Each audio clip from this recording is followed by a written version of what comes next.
22 de noviembre del 2021. Bienvenidos amigos televidentes a la emisión estelar de Telediario. Gracias a quienes nos sintonizan a diario a través de redes sociales y a través de eltelégrafo.com.es. Les contaremos aquí las noticias más importantes de la jornada. Revisemos los titulares.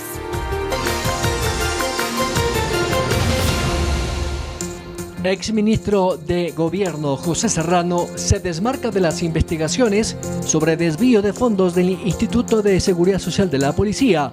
En su comparecencia ante la Comisión de Fiscalización, responsabilizó a María Paula Romo de las malas inversiones. Frontera Norte se abre al tránsito peatonal el 1 de diciembre. Es uno de los acuerdos llegados entre el presidente Iván Duque de Colombia y Guillermo Lasso de Ecuador en su reunión bilateral. Este 22 de noviembre, miles de estudiantes retornaron a la presencialidad en las zonas rurales, donde la vacunación está al 80% con estudiantes y maestros. En deportes veremos los mejores goles de los legionarios ecuatorianos en las ligas del exterior. Y en lo más destacado del mundo, Chile va a la segunda vuelta en diciembre, luego de que el candidato de extrema derecha Antonio Kast lograra un estrecho margen con el izquierdista Gabriel Boric.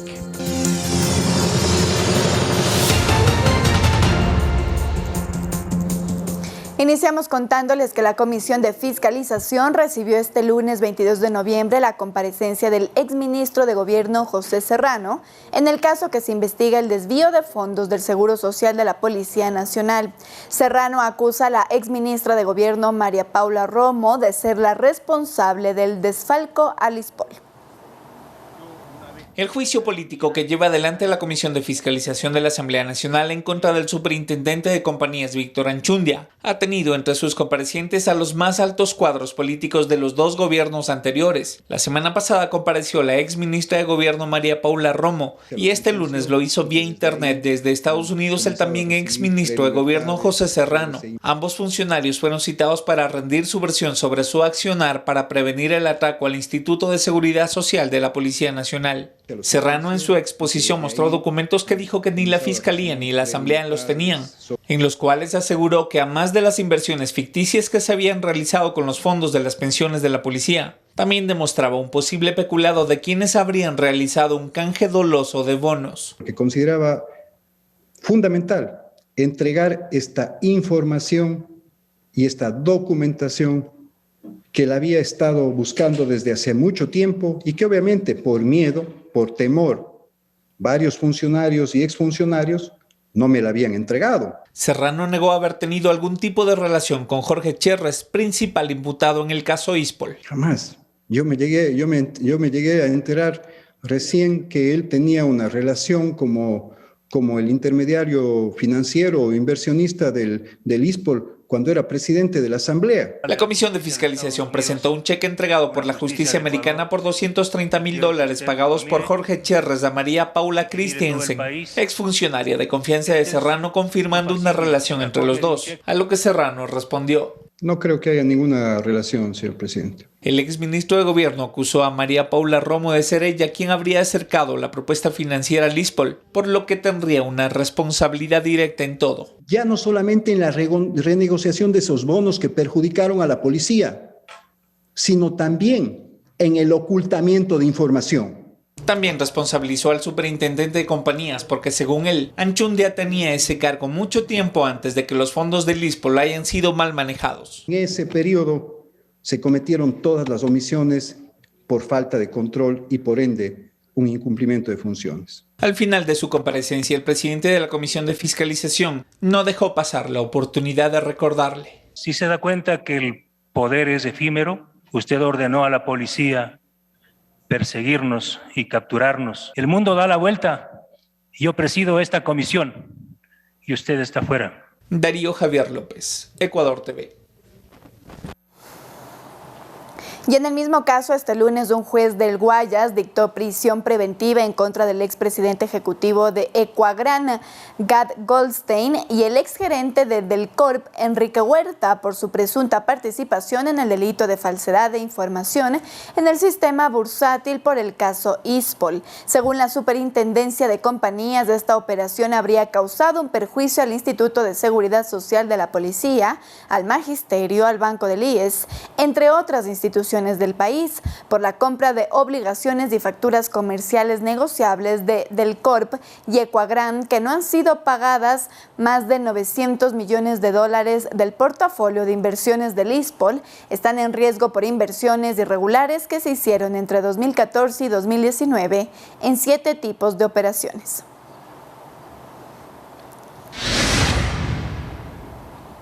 Cambiamos de tema y ahora les contamos que el fin de semana el presidente de Colombia, Iván Duque, realizó una visita oficial en el Ecuador y a su llegada se reunió con el primer mandatario, Guillermo Lasso. En la cita hubo acuerdos en materia de seguridad, así como en la reapertura de la frontera que tienen en común ambos países. Tras una reunión mantenida entre los presidentes de Colombia y Ecuador, Iván Duque y Guillermo Lasso respectivamente, se anunció que a partir del 1 de diciembre los dos países reabrirán su frontera terrestre que permaneció cerrada desde marzo del 2020 debido a la pandemia del COVID-19. Y este no solamente es el resultado de que ambos países hemos avanzado en el control de la pandemia, en el control del COVID, sino que también damos una solución a un problema de seguridad a través de caminos ilegales que unen a Ecuador y Colombia. No fue el único anuncio. Duque dijo que Colombia dará a Ecuador toda la cooperación que requiera para enfrentar el combate al narcotráfico y la delincuencia organizada.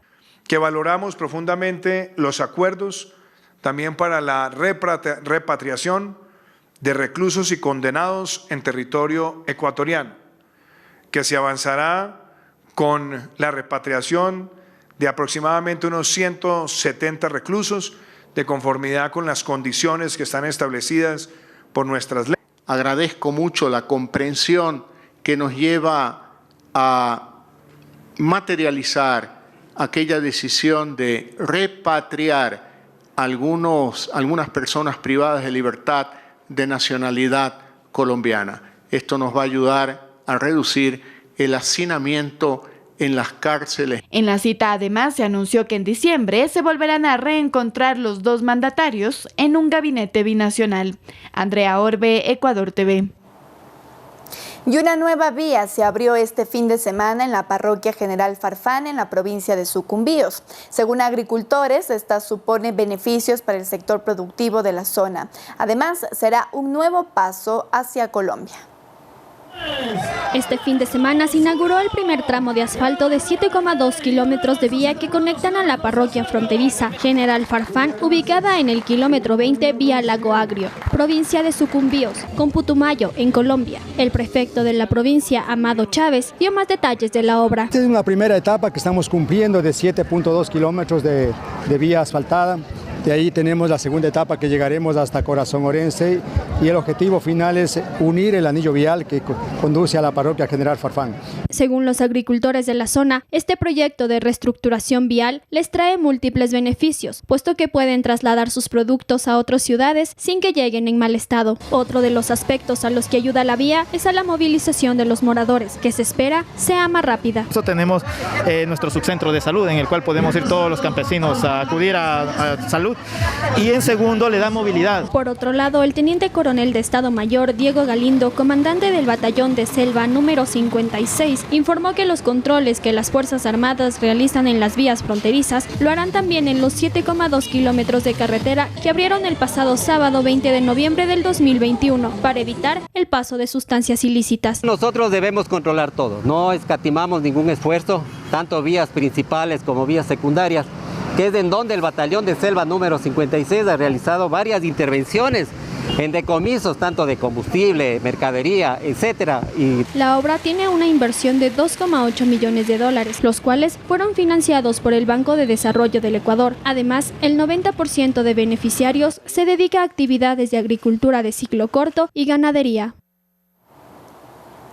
Ahora les contamos que Ecuador apunta a captar más de 30.000 millones de dólares en inversión extranjera directa con contratos que sean aprobados por parte del ente regulador y que estos favorezcan a los diferentes sectores del país. Hoy Analí Vasco nos tiene más detalles en el tema del día. Buenas noches, Analí. ¿Qué tal? ¿Cómo están? Muchas gracias. En Ecuador se aprobaron contratos de inversión que superan los 2.000 millones de dólares, generando más plazas de trabajo, lo que le hace al país un destino confiable para la inversión extranjera. El 18 de noviembre del 2021, el presidente Guillermo Lasso inauguró el evento internacional Ecuador Open for Business, donde estuvieron 800 inversionistas, 2.000 participantes de forma virtual, 50 expositores, 13 panelistas y 51 representantes de países del mundo, con el fin de atraer inversiones al Ecuador. El mandatario ratificó que el objetivo actual del país es atraer inversión privada por alrededor de 30.000 millones de dólares en 4 años, dentro de sectores como el de hidrocarburos, minería, telecomunicaciones, infraestructura, entre otros. En este evento se dio a conocer la creación de una nueva Secretaría para las Alianzas Público-Privadas, que se encargará justamente de facilitar el tema de la inversión. Después de que culminó este evento, se realizó una sesión del Comité Estratégico de Promoción y Atracción de Inversiones, en donde se aprobaron 5 solicitudes de contratos de inversión, que suman un compromiso a invertir de 506.437 millones de dólares y de generar 285 nuevas plazas de empleo en el Ecuador, cifra que sumada a los 1.608 millones de dólares aprobados desde enero del 2021 da un monto superior a 2.114 millones de dólares y una proyección de 5.864 nuevos empleos. Aspiramos pues nosotros a que en los próximos años, no es cuestión de un día para el otro el tema de la generación de empleo, ¿no? Pero hay un elemento que es clave en esta parte, tanto para inversión extranjera y también para inversión de los ecuatorianos, es el tema de la seguridad y la confianza. Mientras no existe en el Ecuador la suficiente seguridad y confianza, inversiones tanto nacionales como extranjeras van a pensarlo no uno, muchas veces antes de invertir en el país. Las empresas que recibieron la aprobación están vinculadas a los sectores industrial de la construcción, petrolero y logísticos de comercio exterior, lo que permitirá impulsar a la cadena productiva relacionada a dichos rubros en las provincias de Esmeraldas, Santo Domingo de los Áchilas, Los Ríos, Sucumbíos, Pichincha y Guayas. Ecuador podría incrementar la meta que tiene el Banco Central y crecer en un 3.5% este año, superando lo que se vivió en el 2020. Ecuador fue uno de los 5 países de América Latina y el Caribe donde creció la inversión extranjera directa en el 2020. Un informe publicado en agosto de este 2021 por la Comisión Económica para América Latina y el Caribe, Ecuador, las Bahamas, Barbados, Paraguay y México fueron los únicos con desempeño positivo el año pasado. En el 2020 se recibieron 1.190 millones de dólares, un 22% más que el 2019. Entre los sectores beneficiados con recursos extranjeros estuvieron la manufactura, servicios y recursos naturales. Los capitales llegaron especialmente de España, Canadá, Inglaterra y China. El año 2020, la mayor cantidad de inversión llegó de 2 países, de España y de Canadá, y principalmente en 3 actividades. La primera, la minera, la segunda, el tema de la construcción y la tercera, servicios a empresas. Lo que buscamos como ecuatorianos es que venga inversión extranjera y se quede en el país, no sea los capitales de golondrina como se conocen, ¿no? Que hacen su actividad acá, están un tiempo y retiran su dinero. Queremos que se generen fuentes de trabajo permanentes. Por ende, el monto que supera los 2.000 millones de dólares de inversión extranjera directa este año llegan a poner la vara más alta para las próximas 3 ediciones, en donde se busca que las cifras alcanzadas permitan al país ser un territorio sólido que esté abierto a los negocios como pilar de una reactivación económica sostenible basada en alianzas a largo plazo. Una de ellas es el acuerdo comercial con la Asociación Europea de Libre Comercio, conformado por 4 países: Suiza, Noruega, Liechtenstein e Islandia. Dentro de esta alianza hay beneficios como el que el 99% de productos ecuatorianos exportados sean sujetos a un 0% de aranceles, favorecer el ingreso de productos farmacéuticos, fertilizantes, insumos médicos, maquinaria, joyería, entre otros al Ecuador, la desgravación progresiva para diversos productos y la facilitación del comercio y las inversiones entre Ecuador y los países del EFTA. En cuanto a inversión extranjera, estamos hablando que el segundo semestre, del 2021 ingresaron un poco más de 60 millones de dólares provenientes del bloque EFTA. Comparado con el segundo semestre del 2020, que ya las restricciones de la pandemia, tanto de circulación, de movilidad y de movilización, de asociación, ya estaban disminuyendo a nivel global. En el 2020, el segundo semestre, tuvimos una inversión un poco más de 17.2 millones de dólares. Entonces, estamos hablando de un crecimiento del mercado, de la inversión extranjera del 70% con el bloque EPTA. Además, este 2021 la inflación se situó en el 1.47%, siendo el segundo indicador más bajo de la región andina y a la cabeza entre las economías dolarizadas. Gracias, Analí, por esa información. Y ahora es momento de nuestra primera pausa, amigos televidentes, pero quédense con nosotros, que al volver les contaremos sobre la liberación de la hija del cabecilla de la banda delincuencial Los Choneros. Ya volvemos. Síguenos en nuestras redes sociales, Facebook, Instagram y Twitter.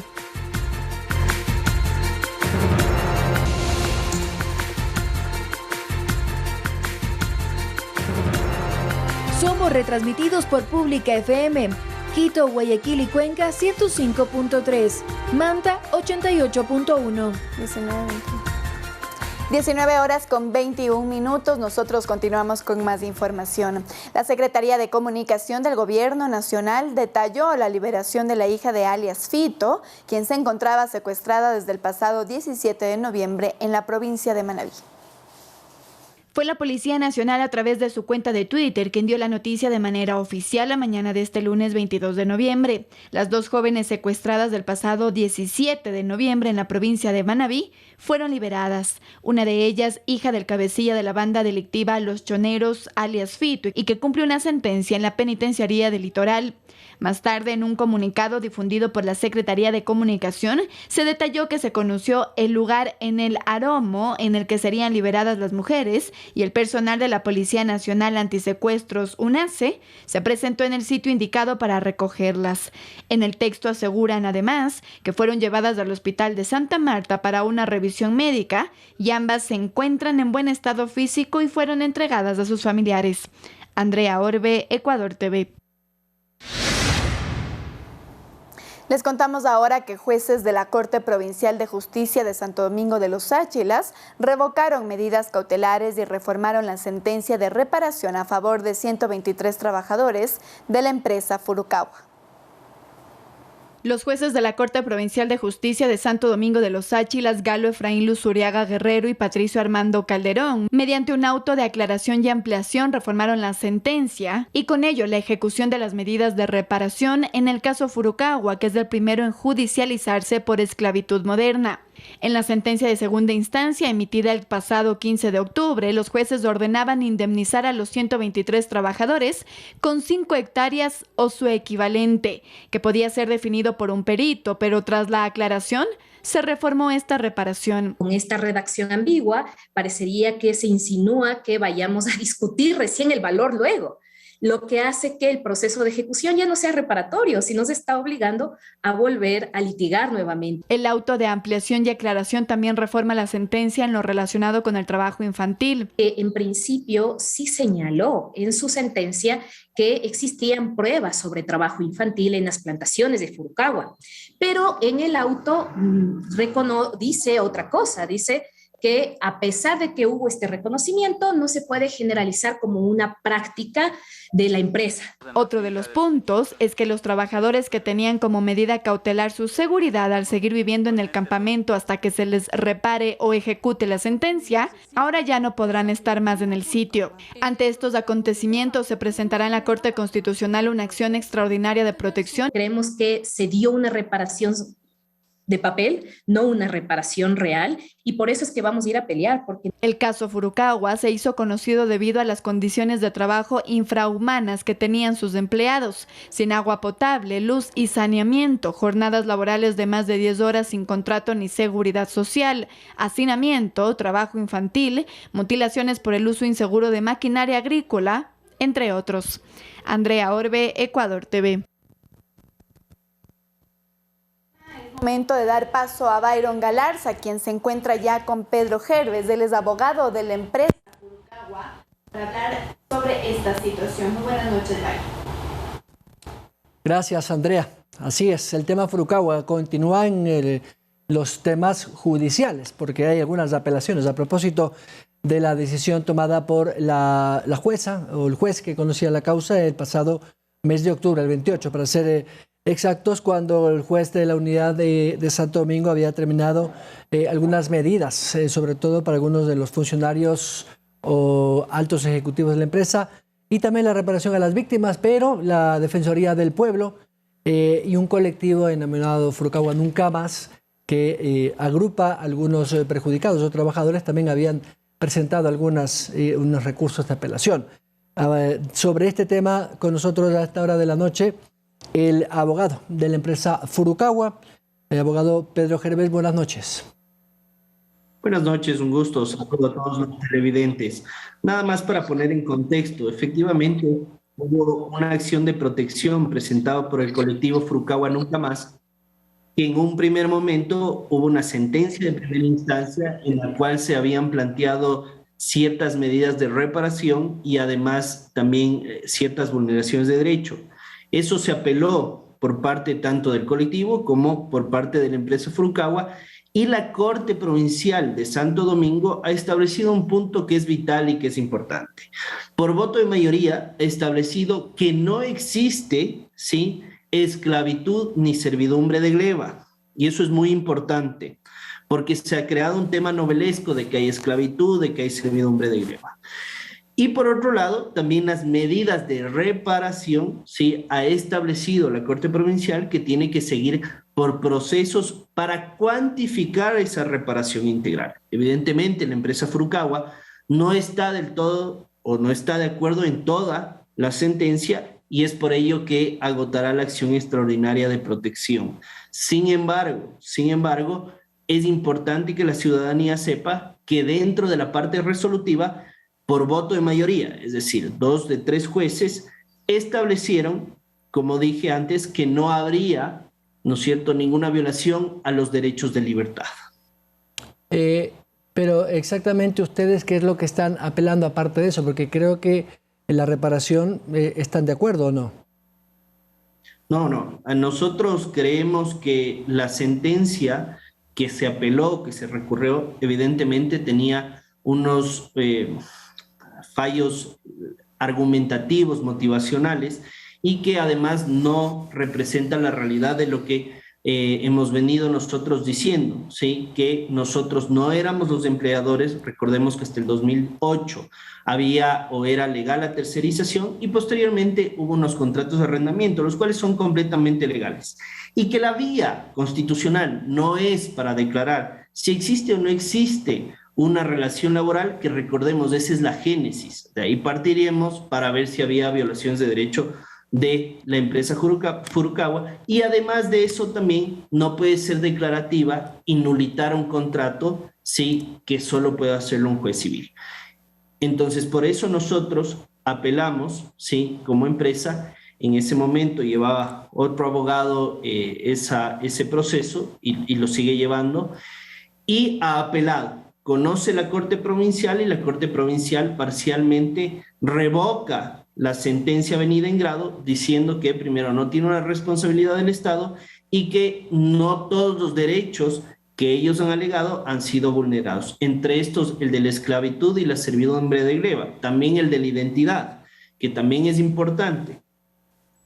Abogado, ¿y a cuántos ex trabajadores, o no sé si todos los trabajadores que todavía están en nómina, les va a favorecer o beneficiar, digamos, entre comillas, esta resolución del juez?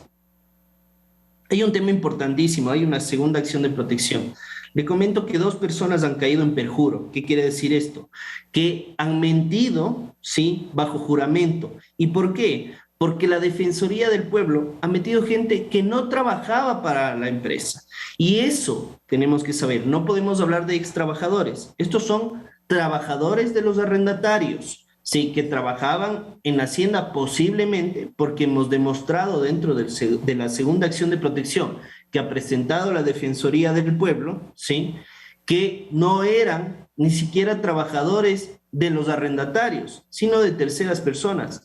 Hubo un caso, como digo, que cayó en perjuro. Entonces, no se puede decir que evidentemente son ex trabajadores. Ahora, la Corte Provincial ha establecido que solo los efectos de dicha sentencia es para los accionantes. Si no me falla la memoria, más o menos son 120 accionantes. En la segunda acción de protección también han interpuesto esta acción de protección 110 personas. Ahora, esta resolución del juez o este dictamen del juez, que entiendo podría ser apelado en recurso de casación, es decir, a Corte Nacional, ¿no imposibilita las actividades agroindustriales de Furukawa en Santo Domingo y Los Ríos?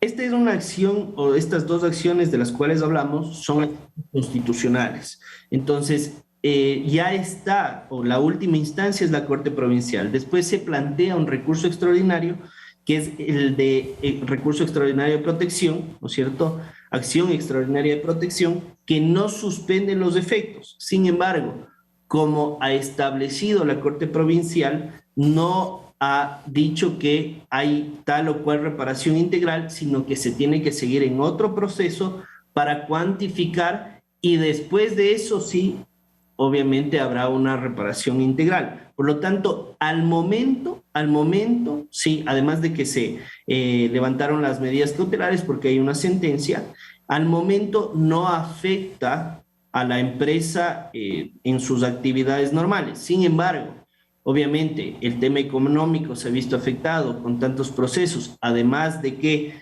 también hay haciendas invadidas este momento, medidas de hecho, que al final del día son invasiones, las cuales obviamente afectan a la productividad y afectan a 400 familias que forman parte de la empresa, que son trabajadores, que se encuentran en nómina con todos los derechos.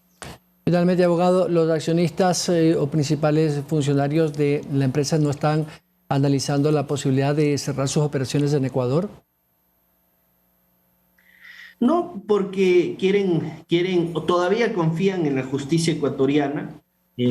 Lastimosamente no hay una seguridad jurídica. Esto se ha hecho un tema mediático, se ha hecho un tema político, y deberíamos de estar litigando en tribunales, no defendiéndonos en medios como sale la Defensoría del Pueblo, en vez de estar enfocada más en temas de cárceles. Se enfoca en estos casos que no son servidumbre de greva, que no son esclavitud, pero todavía tienen fe los accionistas. Ahora, claro que es un mensaje bastante malo para el país por el tema de la inseguridad jurídica, de que cualquier tema laboral pueden decir el día de mañana que es de esclavitud, y cuando ni siquiera había una relación de dependencia, de acuerdo al artículo 8, porque nunca había subordinación con la empresa, sino la gente que trabajaba en las haciendas. No sabemos si trabajaba o no trabajaba, tenía relación con los arrendatarios. Era Pedro Gerves, abogado de la compañía Furukawa, a propósito de esta decisión de un juez de Santo Domingo de los Áchilas. Con esto vamos a una pausa. Al regresar, Andrea Orbe tendrá más información. Esto es el Telediario.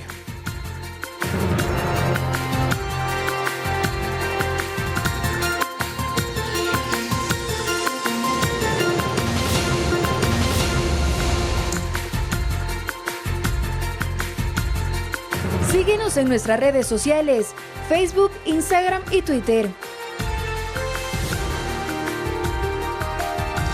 19:36, continuamos con más. El Ministerio de Educación dispuso una minga para poder readecuar planteles educativos a propósito del regreso a clases de manera presencial.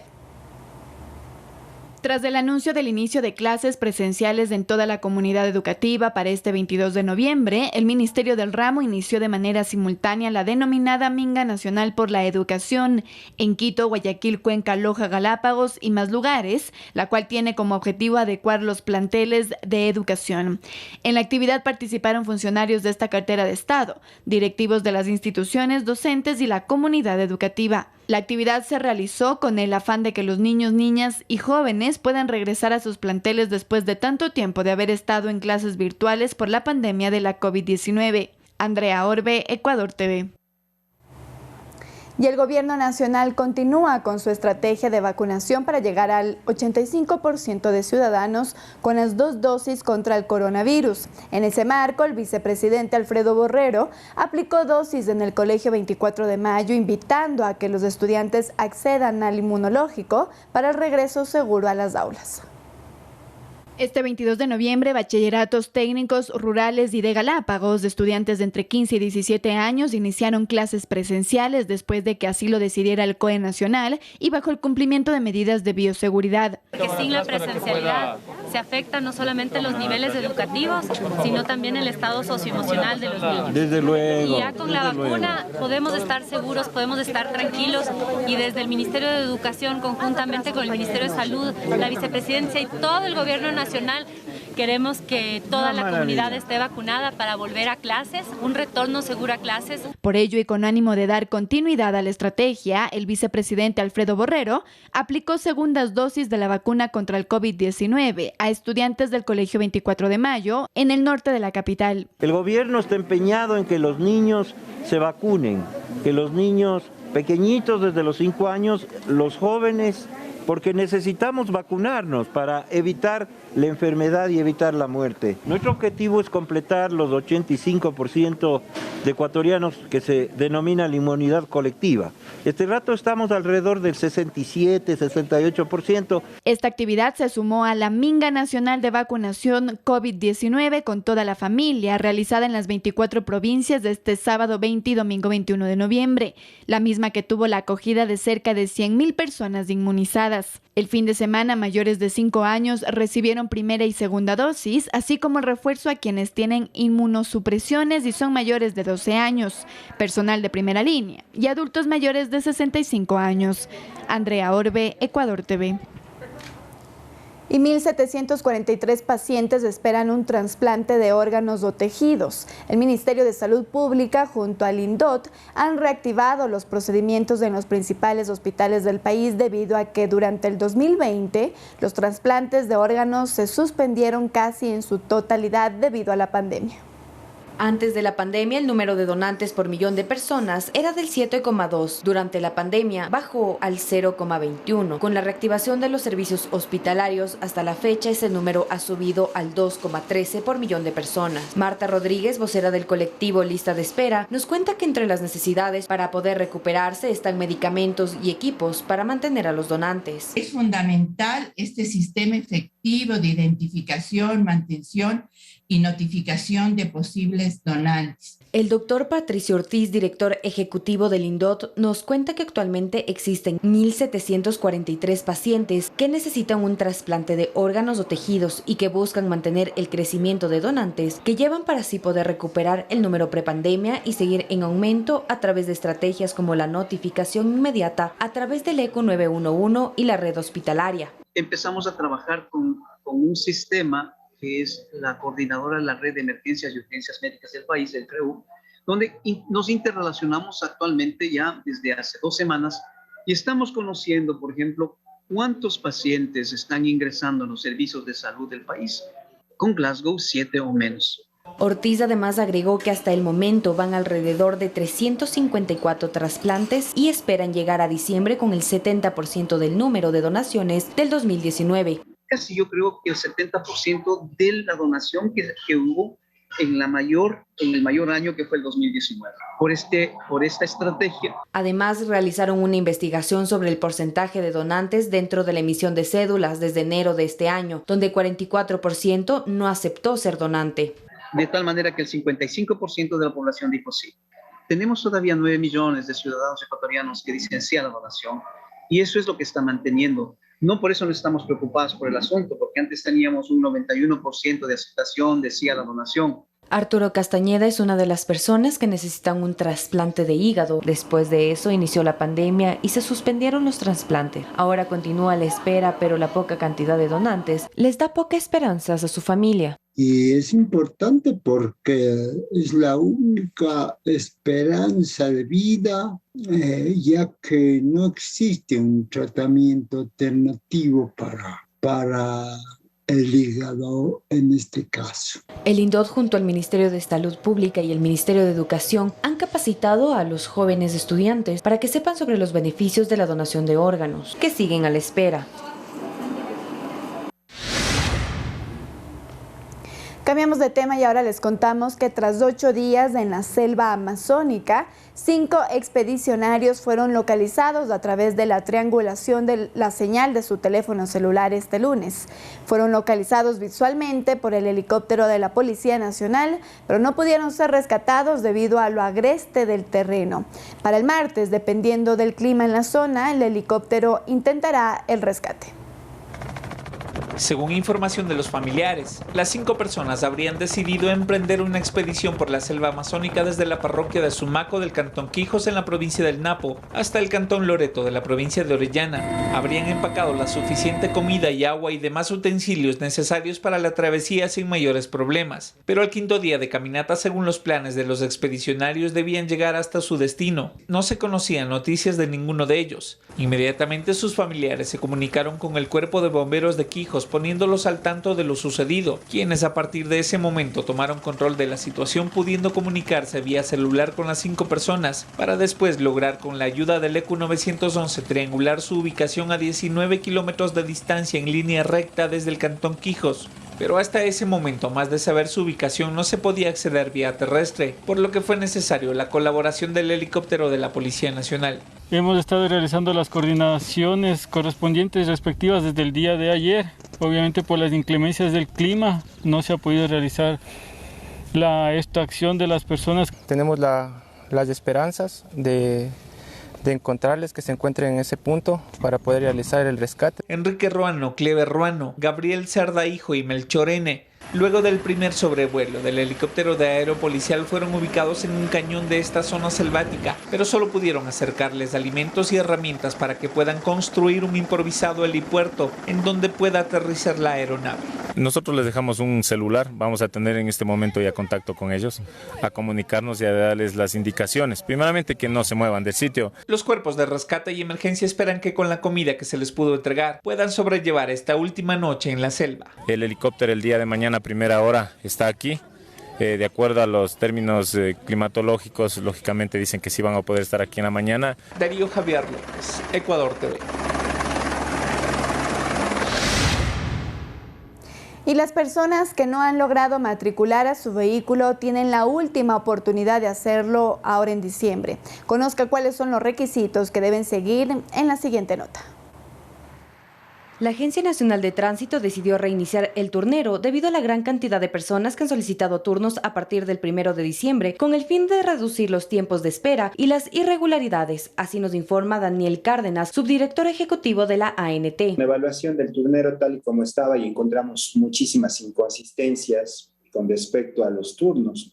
Y precisamente por eso se generaba que las personas tengan que esperar muchísimo tiempo. Entre los motivos para el reinicio está la compra de turnos por los revendedores, lo cual complica y aplaza los turnos de los usuarios regulares. Ahora se aplicó un bloqueo para evitar estos sucesos. ¿Esto qué quiere decir? Que si una persona saca un turno en la página web de la ANT, donde puede hacer este proceso, ya para modificar esa fecha que reservó vía computadora, vía internet, en la página web, tendrá que acercarse obligadamente a la agencia en donde sacó el turno para poder hacer un reagendamiento. Además, desde la semana pasada inició la atención en la agencia Cordero en la plataforma gubernamental financiera, donde ya atendieron alrededor de 500 personas y han atendido con el 40% de su capacidad total. Es para un sinnúmero de trámites, entre ellos son licencias de conducir, primera vez, renovaciones, duplicados. Tenemos canjes, homologaciones, permisos internacionales. También se realizan bloqueos y desbloqueos de vehículos, actualizaciones de cilindraje, de características vehiculares, de conductores y de licencias. Si usted desea reagendar por primera vez su turno, puede hacerlo de manera virtual a través de la página de la ANT. Manuela Bedón, Ecuador TV. Pedimos disculpas, amigos televidentes. La nota que acabamos de ver se trató de la Agencia Nacional de Tránsito reinició el turnero para quienes tenían turnos desde el 1 de diciembre sin ningún costo adicional. Ahora es momento de una nueva pausa, pero quédese con nosotros, que al volver tendremos noticias internacionales.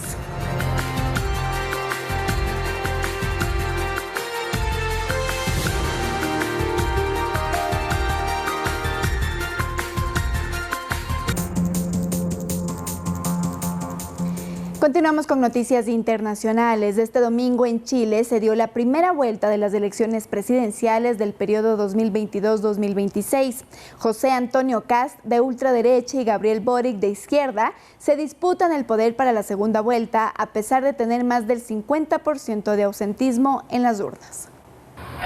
Tras haber finalizado la primera vuelta de las elecciones presidenciales en Chile, el candidato del Partido Republicano, José Antonio Kast, pasó a la segunda vuelta posicionándose de primero con un 27.91% de votos, y Gabriel Boric, candidato por el partido Convergencia Social, lo precede con un 25.83%. Estos valores debido a que solo el 47.34% de la población ejerció su voto. Chile, tras 9 años de haber sido gobernados bajo una presidencia de centro derecha por Sebastián Piñera, catalogado como autoritario y dictador, hoy tiene como candidato presidencial a José Antonio Kast, de 55 años, abogado y exdiputado. Fue candidato en las elecciones presidenciales de Chile del periodo 2017-2021 como independiente, en la cual alcanzó el 7.93% de votos, siendo descartado para la segunda vuelta. En la actualidad, vuelve a candidatizarse, ahora representando al Partido Republicano de ultraderecha, del cual es líder y fundador. Por otro lado, Gabriel Boric es el actual diputado de la región Magallanes y la Antártica chilena. Es estudiante egresado de Derecho. Con 35 años es aspirante izquierdista a la presidencia de Chile. Representa a la coalición Apruebo Dignidad, Frente Amplio y Partido Comunista. Es la primera vez que se candidatiza para la presidencia de Chile. La segunda vuelta está programada para el 19 de diciembre de 2021, donde ambos candidatos se enfrentarán a las urnas. Los chilenos decidirán entre un gobierno de ultraderecha o izquierda.